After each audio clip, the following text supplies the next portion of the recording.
Sebenarnya gini, bukan pembekuan, kita juga Pemda kemarin saya udah terima teman-teman untuk dievaluasi dan titik mana sih yang berkualitas dan bermanfaat untuk pesepeda yang pagi, siang, sore itu digunakan itu. Dan kemarin-kemarin kan kita tahun ini sudah membangun cukup jauh ya, seluas 256 km. Kebetulan saya adalah warga Pondokarya. Komplek Boris itu, saya tahu persis keadaan di situ. Kalau ada misalnya warga masyarakat mengkritik, sah-sah saja. Asal harusnya kritiknya sesuai dengan logika pemikiran yang untuk mencari kebaikan. Jangan mengkritik, ya, sebenarnya kalau saya baca di medsos, kok terlalu mendiskreditkan Pak Gubernur ya. Saat itu kami temukan ada sebuah pelanggaran yang sangat tidak terpuji bagi kami, yaitu dari Pemprov DKI Jakarta yang membongkar utilitas publik tersebut dengan dalih untuk mengurai kemacetan. Itu justru menguntungkan Pak Heru harusnya, gitu ya, karena dia tidak akan terjebak oleh situasi macam apapun ya. Pembagian kelompok pun juga tidak ada. Artinya gini loh, apa yang dilakukan oleh Pak Heru tidak akan mungkin dalam tanda petik dikritisi oleh dua pihak yang kemarin berseteru misalnya, ya. Karena apa? Dia berdiri di tengah. Itu justru menurut aku momentum paling bagus. Apa yang dilakukan istilahnya ya, kita sebagai pengamat tidak akan menyalahkan dalam konteks dua kelompok yang besar tadi itu. Kalau enggak kan selama ini dua kelompok tadi ya, yang satu bilang bagus, yang satu bilang ini gitu. Pak Heru kesempatan ini menurut aku harus dipakai.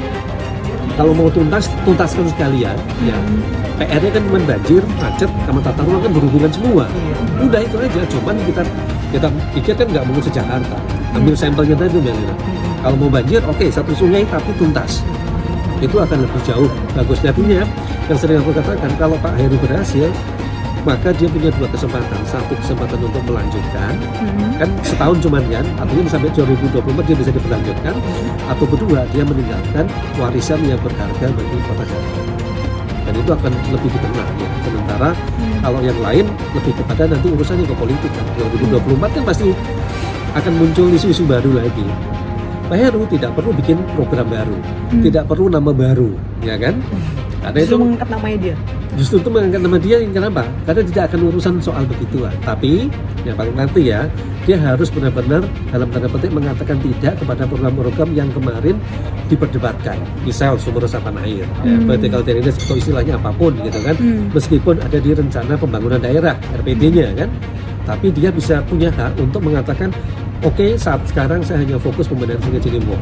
Maka program yang tidak terkait itu, ya, misalnya sumber resapan air misalnya, akan saya tunda.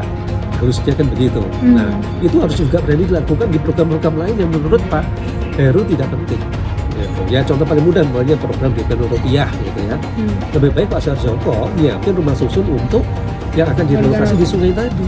Gitu. Sekarang udah 33 tower. Nah, makanya itu tadi. Tapi ada apa enggak ya? Nah, itu yang harus dicek. Heru Budi bakal dilaporkan 6 organisasi atas perusakan trotoar. Netizen marah dengan istana.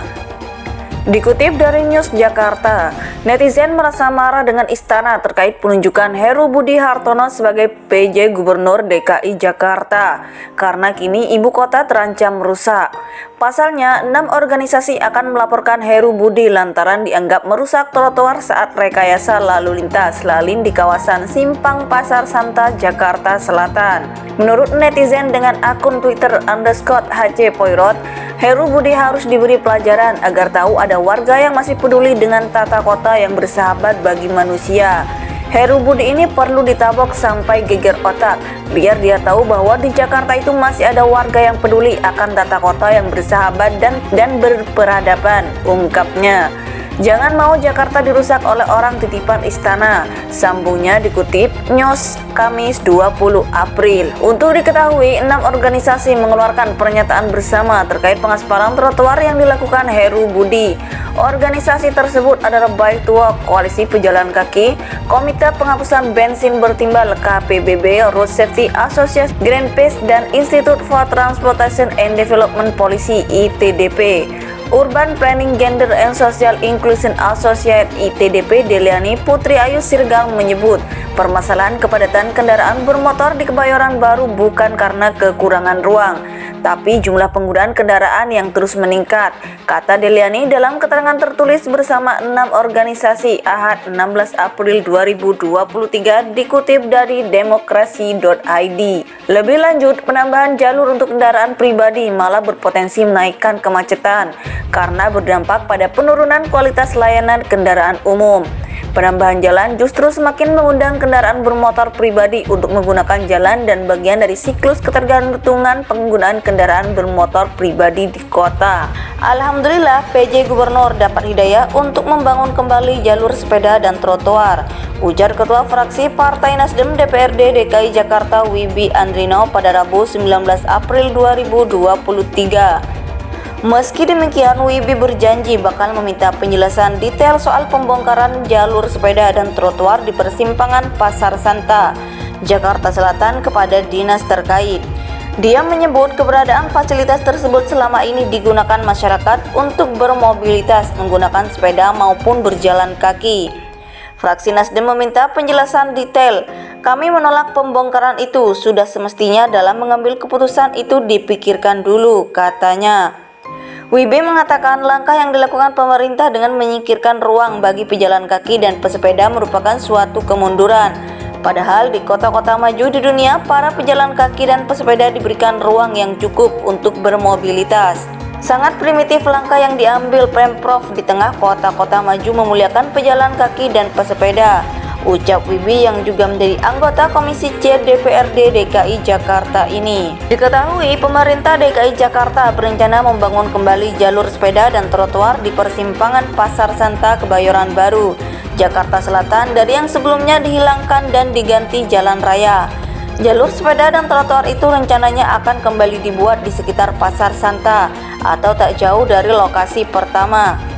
Kami akan membuat desain penataan fasilitas pejalan kaki dan pesepeda dengan melibatkan komunitas sebelum dilaksanakan penyediaan fasilitasnya, kata Kepala Dinas Perhubungan DKI Jakarta Syafrin Liputo berdasarkan keterangan dari PPID DKI Jakarta. Syafrin mengatakan proses pembuatan jalur sepeda dan trotoar akan melibatkan komunitas.